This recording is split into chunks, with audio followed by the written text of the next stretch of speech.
Le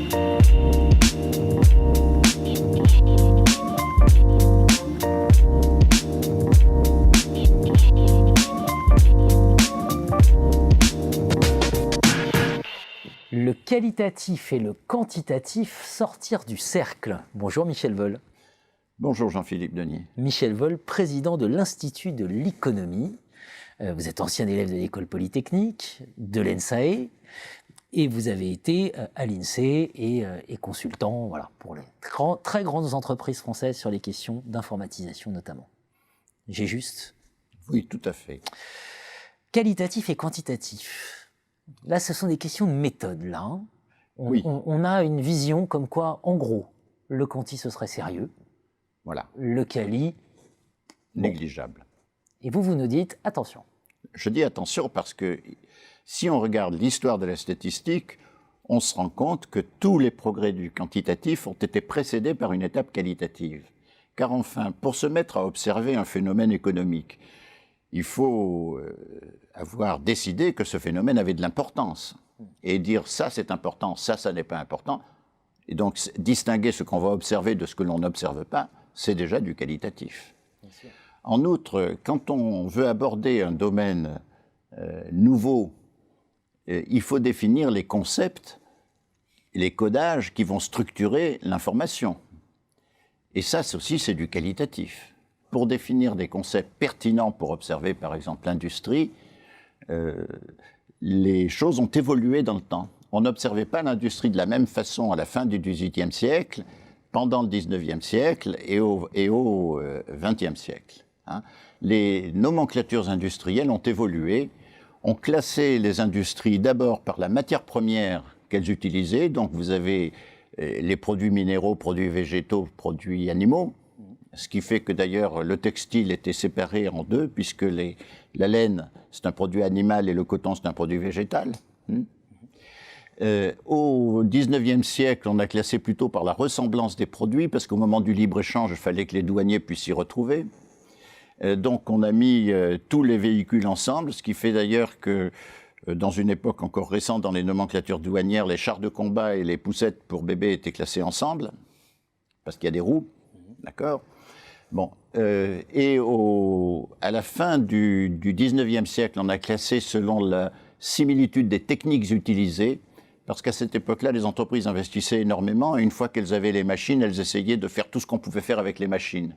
Donc, elles diversifiaient leurs produits en utilisant au mieux leur matériel.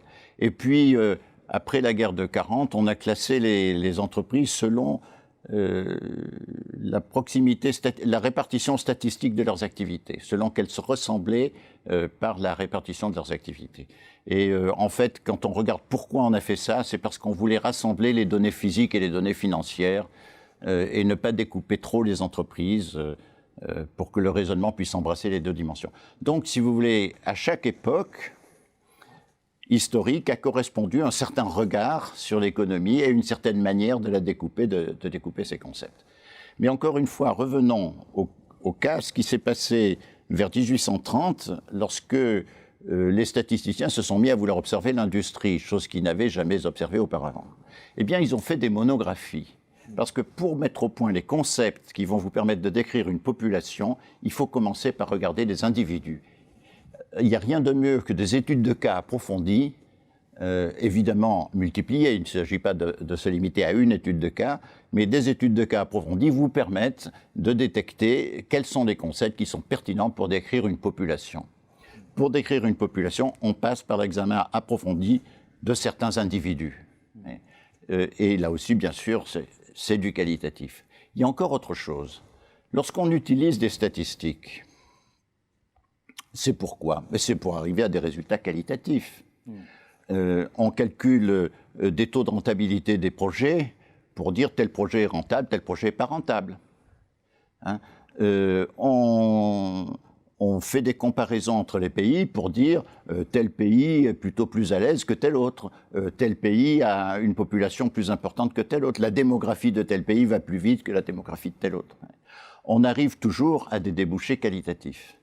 Alors, lorsque je m'entends dire, oui, tu as fait un article, mais ça, je me refuse à le lire parce que c'est du qualitatif. Je dis, non, mon pote, c'est pas comme ça que ça se passe.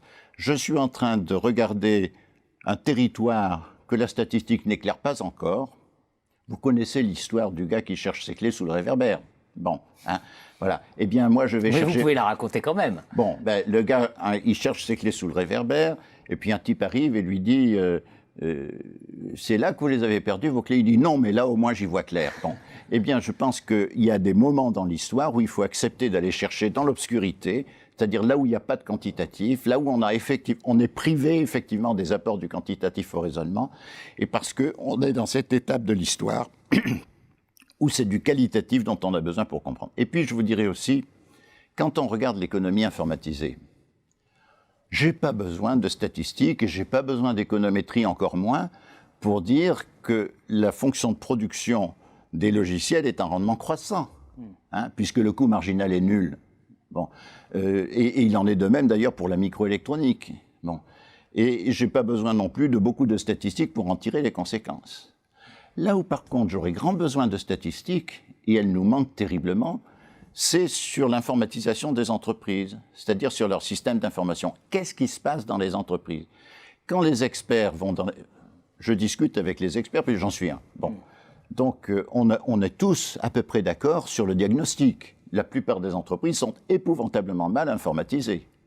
Il y en a qui sont très bien informatisées. Alors celles-là, nous les admirons, hein, parce que c'est pas facile.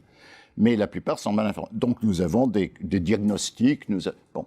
Mais pourquoi, grand Dieu, la statistique ne s'intéresse pas à ce phénomène? Pourquoi elle ne va pas regarder dans les entreprises comment on s'informatise? À l'époque, les statisticiens ont bien sûr regardé comment les entreprises se mécanisaient. Pourquoi aujourd'hui ne pas regarder comment elles s'informatisent? Alors nous avons essayé, avec d'autres collègues de l'Institut de l'économie, de convaincre l'INSEE de lancer une enquête sur les systèmes d'information. Alors, le drame, c'est que les statisticiens n'ont pas le sens de l'histoire de leur discipline.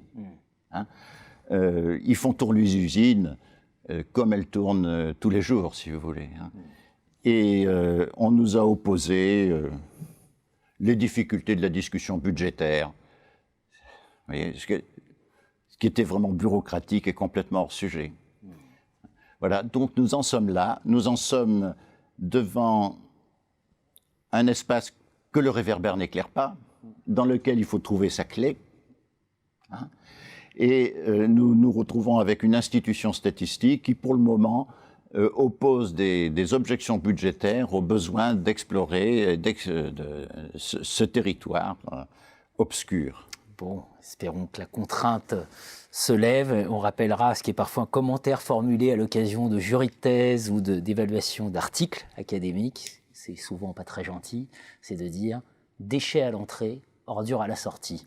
Garbage in, garbage out. Garbage in, garbage out. C'est une loi implacable qui s'applique aussi au système d'information. Merci Michel Vol. Merci Jean-Philippe.